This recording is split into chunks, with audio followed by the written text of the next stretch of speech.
Well, good morning and rise and shine, and welcome to Live at 6:05. I am Dr. Amy Nussbaum. Glad to have you here with me on this Thursday morning.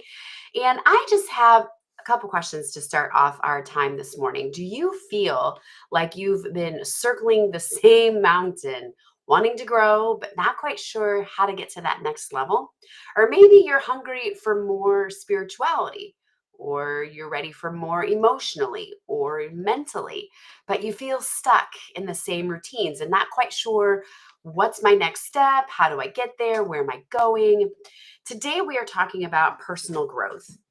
And growth just doesn't happen by accident. You don't just wake up one morning and decide, I am going to grow, and it happens.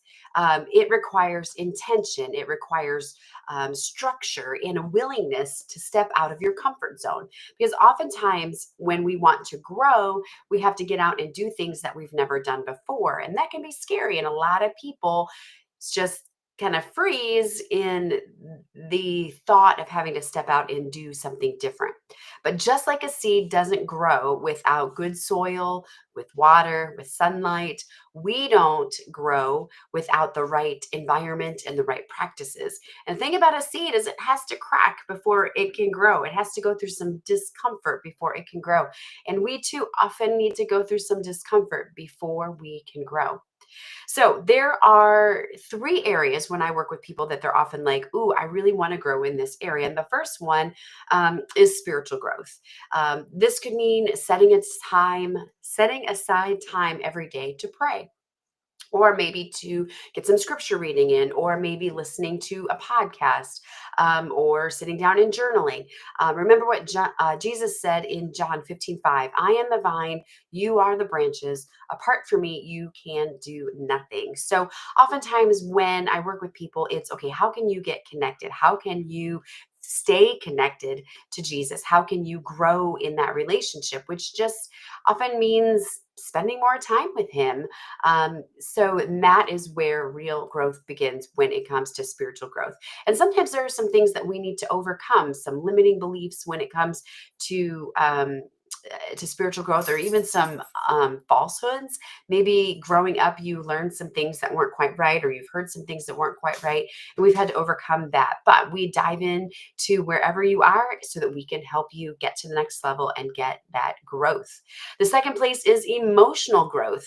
Maybe for you, it's about learning to process feelings in a healthier way, or whether there's sometimes my counseling hat comes on a little more with coaching when it comes to emotional growth, which is great that I have that in my tool bag that I can pull out, and we can talk about some deeper things when it comes to emotional growth. But maybe along the way, you've got, again, those limiting beliefs that are coming forward, or those different scripts that are running in your mind. And we talk about how can you rewrite those scripts? How can you develop and grow emotionally? And sometimes it is talking about how can you slow down? How can you give yourself permission to slow down so that you have some time to reflect and have some time to figure out where you want to go, so that we can get you there. Emotional growth often means unlearning old patterns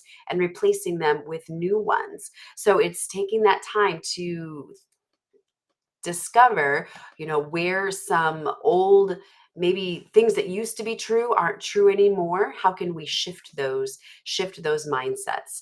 The third area is mental growth, and this might look like reading, or taking a class, or challenging yourself with new skills. Maybe there's a new hobby that you would like to learn about. Proverbs 1:5 says, let the wise listen and add to their learnings, and let the discerning get guidance.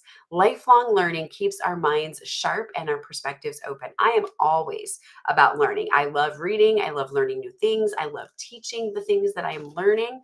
And for a lot of people, this is where that mental growth, it keeps their mind sharp, and it keeps you feeling young because you're continually learning new things.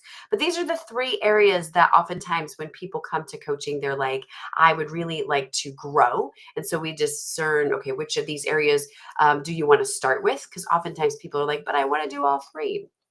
So here is your one action step for today. Pick one of these areas, even if you're like, I want to do all three: spiritual, emotional, or mental, and write down a simple next step that you can take this week. Even maybe with the holiday weekend, maybe it's committing to a morning devotional every day, or maybe it is scheduling some quiet time for yourself to be able to read and to be able to discern where you want to go, or maybe it's finishing that book that you started a while ago, but you never actually made that happen. Personal growth, it doesn't happen just overnight. It is a journey. So you don't have to do it alone. If you're ready for structured support and encouragement to reach your next level, I would love to walk with you in that. So I just encourage you to reach out. Let's talk about what one-on-one coaching might look like for you, where we will create a personalized plan for your personalized growth. So, friends, growth is possible. It's not about being perfect. It's about being planted and moving forward one step at a time. So let's grow together. I look forward to seeing you tomorrow. But until then, remember, you are made for more.